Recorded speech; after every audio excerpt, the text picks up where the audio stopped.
What up, fam? It's your boy, Boy 2024, streaming to you live. Yeah, it's funny. Yesterday, Slenderman 2024 posted this weird video on my channel, that short of him like door dashing in the middle of the blizzard or whatever. I was gonna take it down, but then I saw it got like 1.4 thousand views, 1.4K views, and I'm like, oh, actually, I'll leave it up. Yeah, I'll compromise my morals for views. That's fine.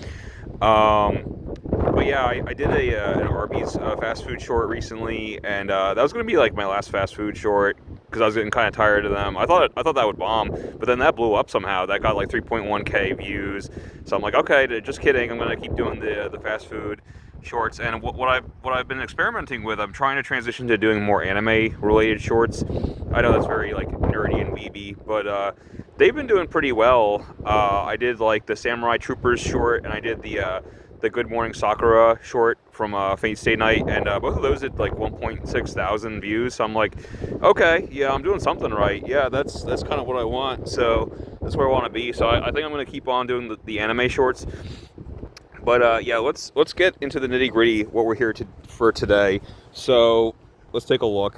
I have begun my fool's errand, my foolish journey to watch the bad version of Fate Stay Night. I'm kind of that person. I know that there's a better version, but I'm that kind of guy. I'm that kind of guy. You know, you tell me that there's like a better version of Hunter x Hunter, for example, from 2011.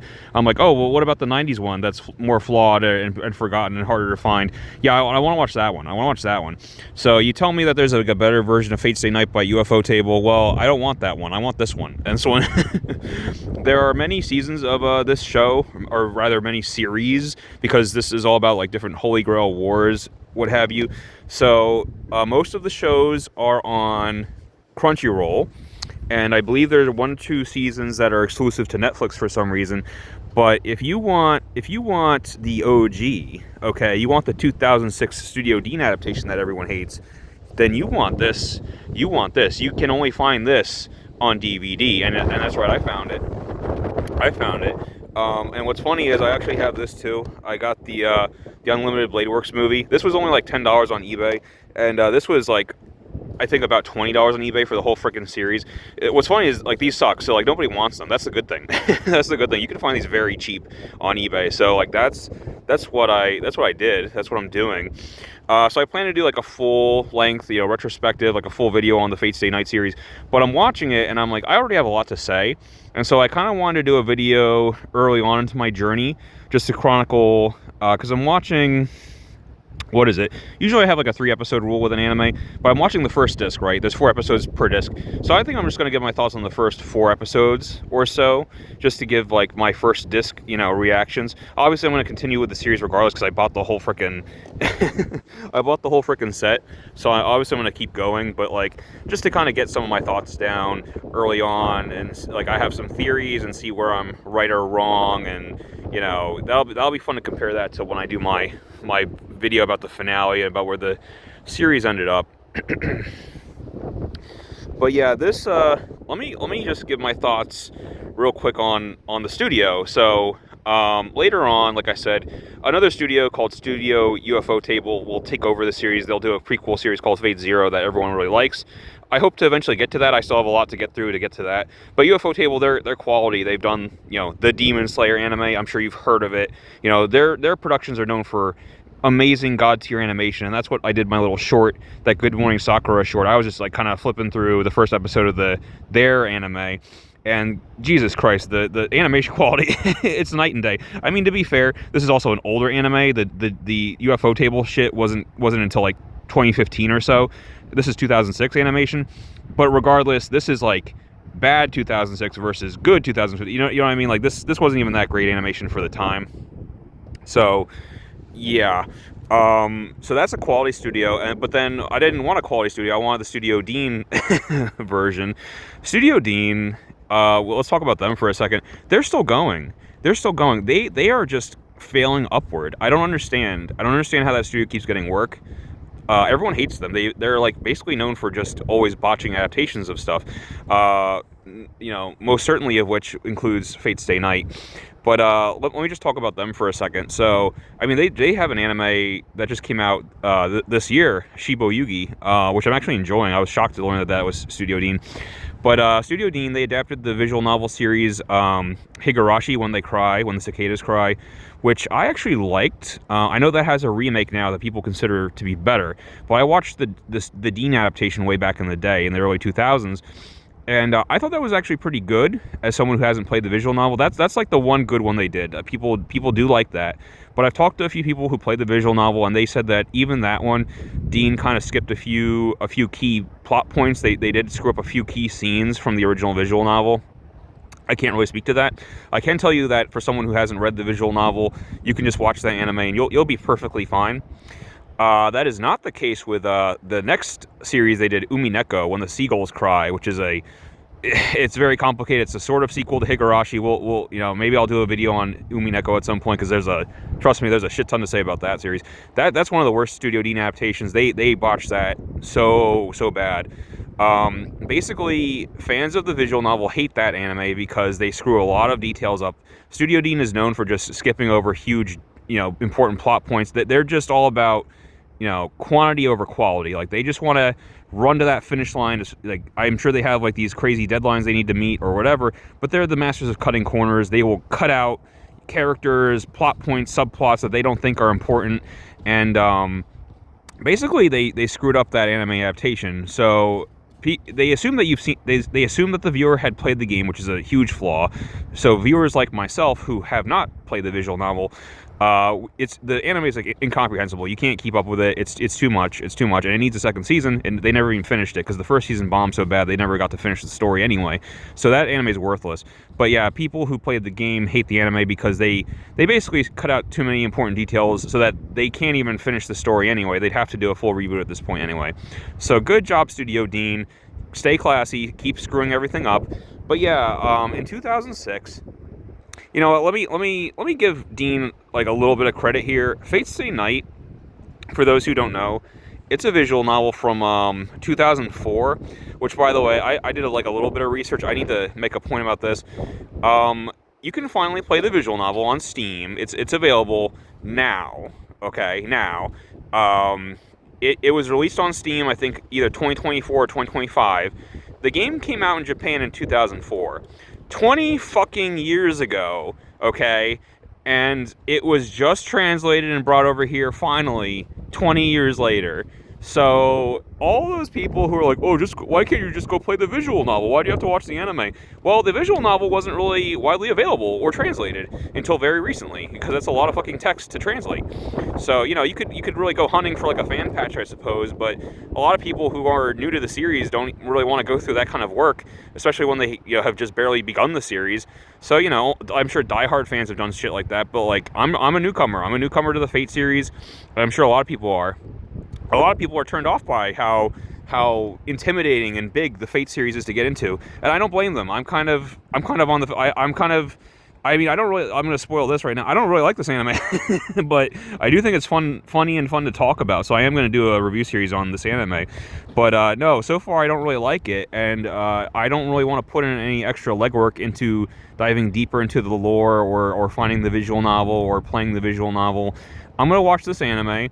I'm going to try and get to the end. I'm going to get that's my first goal, is to get to the fucking end of this anime. And then if I want to keep going, then I'll try and watch another series. But man, Deen has really, they pissed in the pot. They really spoiled the well, if you will, as far as this goes. But let me give Deen a little bit of credit here.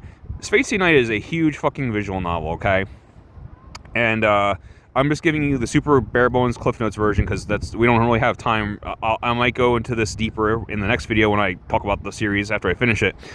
But all you need to know is Fate's Stay Night is a visual novel with 3 different routes. You basically have to play the game 3 different times in order to get the full story. There's the Fate route, which is the season 1, this show here, which is 24 episodes long, is loosely based on the first route. The second route, Unlimited Blade Works, they turned into a 2-hour movie, which really should have been like a 26-episode anime series. That's what the UFO table version is a 26-episode anime, but no. Deen thought they could fit all that shit into 2 hours, and so I'm very, very worried about this. I'm more worried about this than the first season. This is going to be a dumpster fire. I know this is going to be like a huge, huge train wreck, and I can't wait to watch it, but I have to finish season 1 first, so there's that. And then the third route, which people consider to be the best, Heaven's Feel, never received an adaptation because, like I said, Deen, they'd already kind of ruined all goodwill with this, and so there was no third. I believe by the time UFO Table took over, they were able to get a third, route animated, but that's so far, that's not even, like, that's not even on my radar right now. I'm trying to get through the Deen verse, and for ease of describing it, people on the internet, they call this either Fate Stay Night 2006 or they call it Deen Stay Night because the Studio Deen version. I'm going to call it Deen Stay Night just to, not get confused with all the other adaptations of the series. But let me give Deen Stay Night some credit. So, like I said, the visual novel itself, it's dense. It's very, very big. There's a lot of lore. It's all about all of these heroes from, history and myth and like this like Holy Grail war. And it's a very long visual novel. It's a very, dense undertaking. I mean, Deen, they kind of proved themselves with Higurashi. They were able to pull that off, but that was very different. That was a simpler plot-wise. That was just a murder mystery. It wasn't this high epic fantasy with all these parallel worlds and fables and all this shit. Like it was a huge undertaking, and Deen bit off more than they could chew. Clearly, I was trying to think of a good parallel to like American TV, for example, something that people would really be able to latch onto, like, oh, I get it now. So I want you to think about Game of Thrones. Okay, there's the book series by George R.R. Martin. These like 900-page books. Okay, this huge fucking fantasy series, all these characters, all this lore and history and shit. Not just anyone could adapt that series, right? That's a huge undertaking to adapt that series to television, and you certainly couldn't do a movie version of it. HBO, okay, say what you will, we could talk about the final season of Game of Thrones. I know they fucked it up. I know everyone hates the final season of Game of Thrones. Just set that aside for one moment. People did like the show at first for many seasons. HBO was the correct network to adapt Game of Thrones. They had the money. They had like the movie quality production values, okay? They were the right people to adapt Game of Thrones, if anyone. You wouldn't have fucking Fox, okay? You wouldn't have... I want you to imagine, like PBS. I want you to imagine PBS's production of Game of Thrones, okay, on a shoestring budget. They don't have the talent or the resources or anything to do this. It's too much. It's too much of an undertaking. They will never get past season 1 even, okay? And now that I've said all that, I really want to see that. I really want to see the PBS version of Game of Thrones. Do it, you cowards! People didn't like how HBO's version ended. PBS, you take it over. You take over. You finish what they started. You do it the right way. But yeah, the PBS Game of Thrones example. That is what Deen Stay Night is. Okay, UFO Table is the HBO in this like comparison. Okay.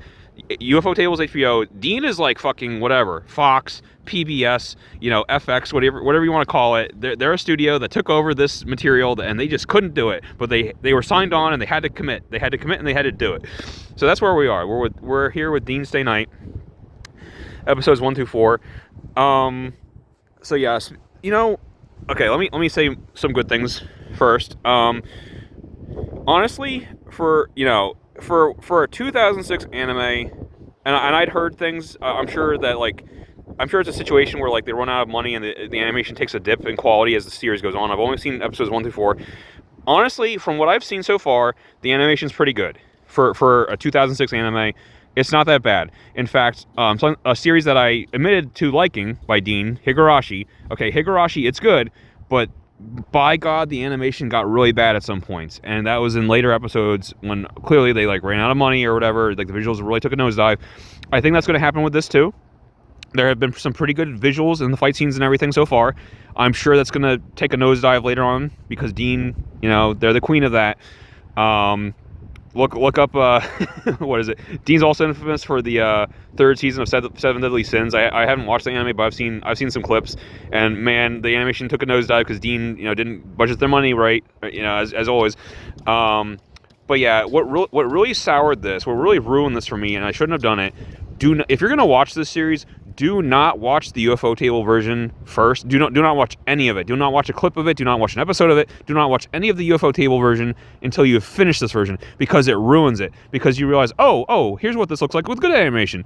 It's like night and day, bro. And what really hurt it was episode 1 of that version has the same events where Shiro meets Saber for the first time. So you literally see the same events, but much better, high HD animated. It kind of ruined it for me. But yeah, for the time, I don't think the visuals are that bad. And also the music The music by a legendary composer, I believe his name is Kenji Kawai. He did a bang up job, and from what I understand, the original visual novel didn't have music, or it didn't have this music. This music was created just for this version, for Deen Stay Night. So that's a huge point in its favor. That's a huge pro. The opening theme song is very, very good, very catchy. I always listen. That's one of those intros. Do not skip that intro. That's like the Evangelion intro. You do not skip that intro. Like, this is a good intro, and just all of the music in general, like the battle music. The music on like the next time on, like the little preview when they play that little jingle, like, yeah, it's glorious. It's really, really good. It really feels epic in scale, and it feels deserving of like the epic visual novel, unlike, you know, other aspects of this anime. Are there any other good things? I really like Rin Tosaka and her servant Archer. I do like them. I kind of wish the show was about them, and that's why I'm really looking forward to Unlimited Blade Works, where I believe they are kind of the main characters of that route. Can I just say for a second, yeah, this box, like this Crimson box is fire.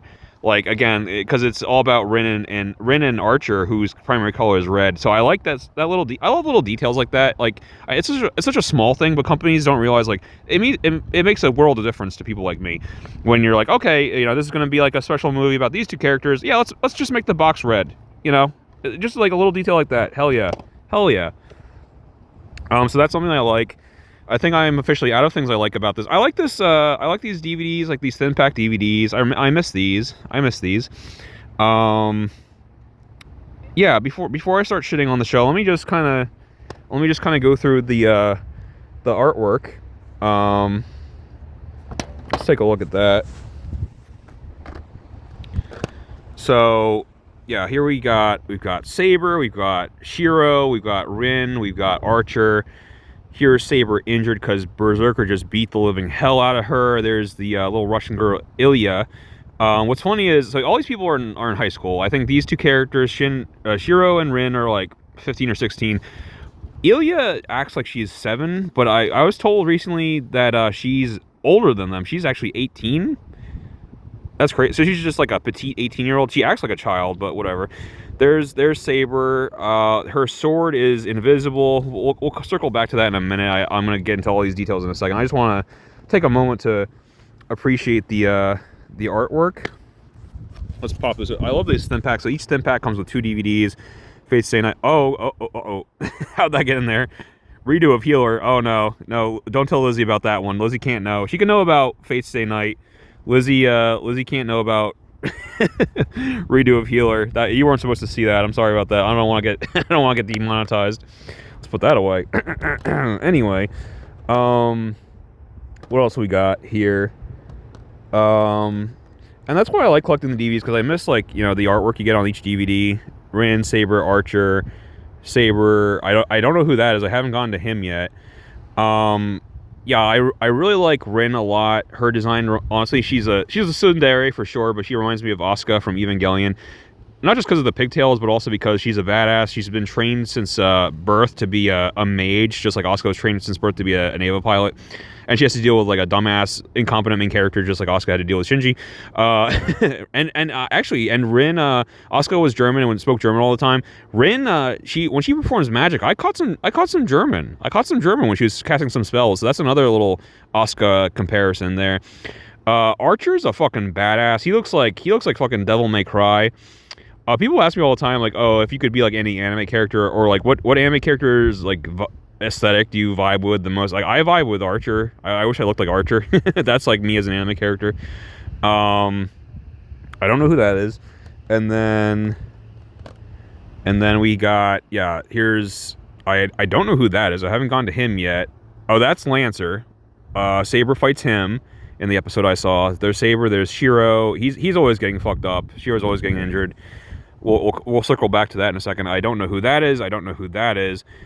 Actually, oh, no. That kind of looks like Shiro's father, but he's dead. There's Rin. There's Sakura. I really want to know what's going on here. Sakura's leather bondage outfit. What's going on? What is going on? Ooh. What episode is this? I gotta get to the end of the series for that Sakura. Okay, so let's dive in. Let's talk about Fate Stay Night. and everything I hate about it. No, so okay, Fate Stay Night. At the end of the day, it's a battle royale anime, and that's actually that's why I did want to watch this at some point. Even though it's a lot to get into, there's a lot of characters and lore and all this shit. It's a battle royale. Okay, so for example, something like Batum, that's a battle royale, death game anime I like. There's not a whole lot to really learn or get into. It's like people are trapped on this island. They have weapons. They have to kill each other until one is remaining. The end.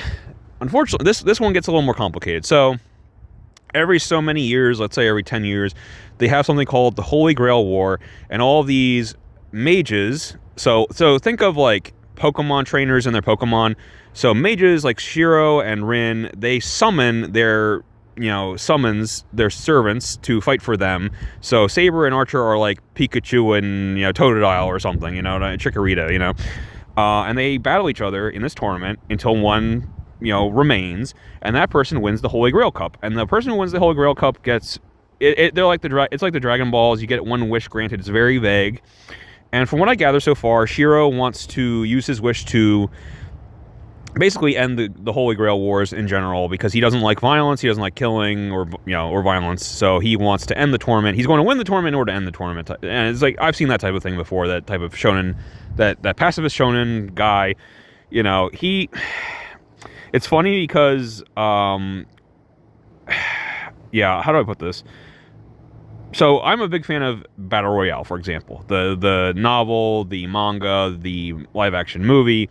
And a lot of people hate Shuya, the main character, because he's a pacifist, and his whole thing is like, I don't want us to fight, please stop fighting, I don't want any more deaths or whatever. Even though you're bro, it's like, bro, but like, okay. And I get it. And Shiro, I hate Shiro, and there are some similarities with Shiro and Shuya, so I'm trying to kind of rationalize that right now. So here's the thing. So with Shuya, okay, the whole thing was that it was his high school class. Like, it was him and all of his classmates, him and all of his friends that were trapped on this island and being forced by the government to kill each other. It was really fucked up. He knew these people. They were his friends. And that's why he was trying to save as many lives as possible. He didn't want to fight.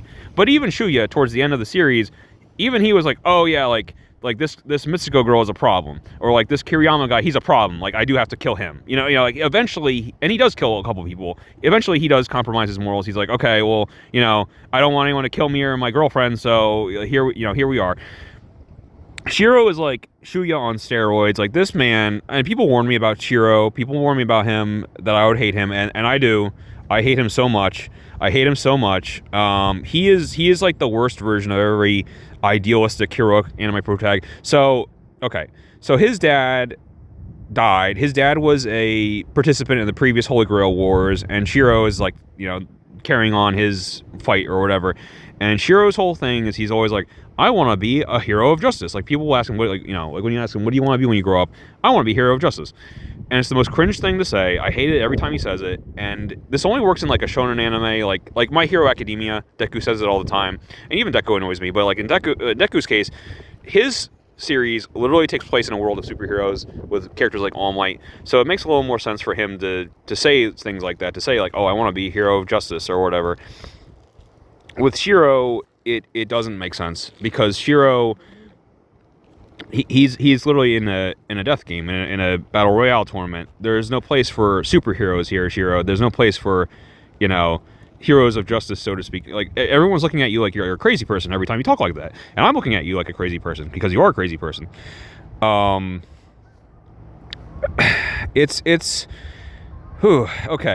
So okay. One problem I have right away. Okay, let me say something good again. So, everyone who summons someone, they're summoning these legendary figures from myth. And then when you learn a servant's identity, that like gives you even more power over them. So like, we don't know who Archer really is supposed to be. We don't know who Saber is supposed to be. I have a theory. I think Saber's supposed to be. I think she's supposed to be Joan of Arc. That's just a theory. And the thing with her invisible sword. So Shiro is an absolute disaster. Like, he's a terrible mage. He doesn't have the power. Saber is the most powerful servant of all, and it's funny when Rin gets really jealous and upset because she's the best mage ever. So it would make more sense for her to summon Saber, but she summoned Archer, who's no slouch. Like, he's like a he's not an A plus, but he's like maybe an A minus. But like, of course, Rin wants like the best of the best, Saber, and she's like, why did this dummy who can't even use magic? How is he able to summon Saber? This is a very good question. But anyway, so yeah, because Shiro has like no magic power, he summons Saber, but she isn't able to like fully form her sword or whatever. She can summon this like invisible sword, which honestly, she keeps saying it like it's a bad thing, but I feel like, you know, that would normally be like a move, like a spell, like I'm gonna cloak my sword so you can't see it when I slash you. Like that's kind of an advantage. I feel like she has like this invisible sword like to attack with.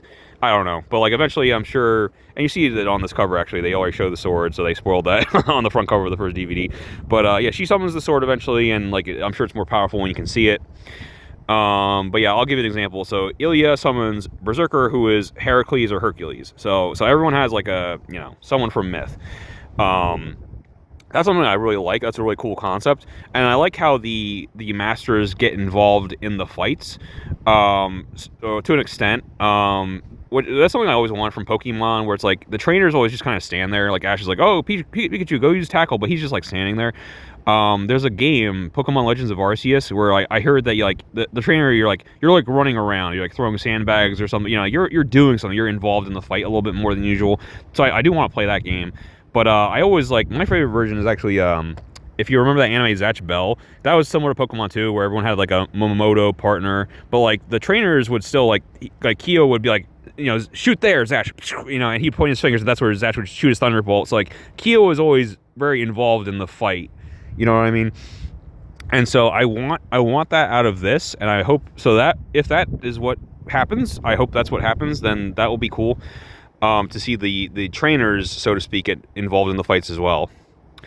Because Rin, she can use magic, so she can shoot like, you know, energy blasts, and she can do all this. She can heal people. She can do all this shit. She has like these magic stones. So like she's, you know, even though Archer's a badass, she's getting involved in the fight as well. And then we have Shiro. I'm not ready to. I'm gonna crash out about Shiro. I'm not ready to talk about him just yet. He's you know, but like.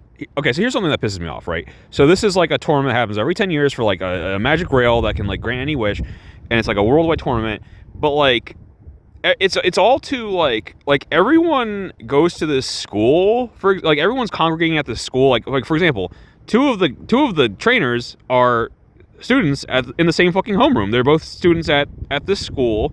I have a sneaking suspicion about another mage who is also in their class at school. So it's a little coincidental, don't you think? Like everyone just happens to be at this same high school. That's a little annoying to me. But yeah, and then it's a tournament. Like this should be like a worldwide battle royale. But they say that every Grail War only has 7 contestants. There's only 7 master-servant pairs, and that's way too few, man. Like, so what's going to happen is what's been happening, where every fight, they don't actually kill anyone, they just kind of beat someone, and then they retreat to live to fight another day. Because if they killed someone in each episode, like that's what I would want. I would want like a death battle in each episode, and only one person walks away. But they'd run out of a cast pretty quick if they did that, because there's only 7 I don't like that. Why are there only 7 contestants? This is a huge long visual novel. This is a 24 episode anime. You could have like 100 characters, you know, have some die right away, but like 7 is way too few, and especially when some of them suck as hard as Shiro does. I'm not ready to talk about Shiro just yet. So everyone's an idiot. I hate everyone. So okay, so let's talk about Ilya, for example. So in the first episode, Ilya comes across Shiro, and she recognizes him as a participant in the tournament, because she says, "Oh, you'd better hurry up and summon your servant soon, or else someone will kill you." Tee-hee-hee. Why wouldn't she just kill him then? He was completely defenseless. She could have just killed him then and taken his servant seal or whatever, and she doesn't. Okay. And don't say that, oh, well, she's not trying to kill him. Oh, no. Watch episode 4. She definitely tries to kill him and Saber. She does an immense amount of damage to Saber with Berserker. And then Shiro, in a moment of infinite wisdom, he jumps in front of Saber and takes a killing blow meant for her. And, then Ilya, for no reason at all, she's just like, oh... I get it. She was like taken aback by that, because she's never seen anything like that in this tournament, because it's such a stupid idea. It's literally a move that makes no sense. That's counterproductive. And she's like, I mean, again, the idea is to eliminate all of your opponents, It was just Shiro, who is now on death's door, Saber, who's now on death's door, Rin, who doesn't have Archer for some reason, Rin, who tried to use magic on Hercules, but he's yeah, and that's the other stupid thing. She reveals who he is. She like doesn't say it outright, but she's like, oh yeah, I have this like Greek hero who was really strong, and his name starts with H, and they made a Disney movie about him. And they're like, oh, is it Hercules? And like, oh shit, he's gonna be weakened now because you know his name. Why would she reveal that to strangers, or rather enemies that she's trying to kill? Why would she reveal that information? She's an idiot. But anyway. Rin tries to use her magic spells on Hercules, but his armor is too strong, his skin is too tough, or whatever. So she could have taken 2 wins right there. She could have killed Shiro, and she could have killed Rin easily. And she doesn't, and I don't know why. She just kind of turns around, she's like, all right, well, the fun's over now, I'm bored now. Oh, you're bored now? You're not in the mood? You're not in the mood now? You're not in the mood to win the Holy Grail tournament? Okay, you better not come back later and, once again try to kill them, because you had the perfect opportunity, and for no reason at all you turned around, you dematerialized your servant, and you left. I know she comes back later, so it makes no sense. She could have just won right then and there, but we can't have the main characters die. So due to bad writing, she just like walks away. Okay. Rin's an idiot too. Even though I really like her, she's definitely the one I like the most out of the cast, but she's also an idiot too. So. Oh my god. Yeah, I'm going to try and wrap this up because, again, I'm going to go further into it in the next video when I finish the series. This is just episode 1 through 4. So Rin is the most competent one. She does deserve to have Saber, but she doesn't for whatever reason. She has Archer. Everyone has, like, these command seals on their hand, and Rin wants Saber, so it would just make sense for her to kill Shiro, but she doesn't. And I don't. She just keeps saving him the same way that she saved him from Hercules. In the first episode, she actually saves him when Lancer attacks, because she's fighting Lancer. We still don't know who Lancer's master is, but she has Archer fight Lancer, and Shiro gets caught in the crossfire and killed. And actually, it's a rule in the Grail tournament. I forgot to mention this, but they want to keep it under wraps, so they just keep telling the story to the news and everything that, like, oh, it's just like gang violence or like gas leak. There's all these gas leaks and explosions around the city due to gas leaks. It's certainly not like a Holy Grail war going on. So, and the reason they keep this lie going is anyone who does witness the fights has to. It's a rule. They have to kill them. You have to kill an innocent witness because you can't let anyone know about this Grail war besides a participant. So Lancer did the right thing by killing Shiro. Rin did the wrong thing by resurrecting him using one of her very few and precious resurrection stones. And you could say that, oh, she knew he was a participant. She did not know that. He had not summoned Saber yet. She did not know he was a participant. She just felt bad for him, so she resurrected him, even though he was supposed to not know about this. And and then she lets him go home, not realizing that Lancer's going to sense that he's still alive and go and finish the job, which is exactly what happens. So that was stupid too on her part. Whatever. So she has to go and save him again from Lancer when he attacks again.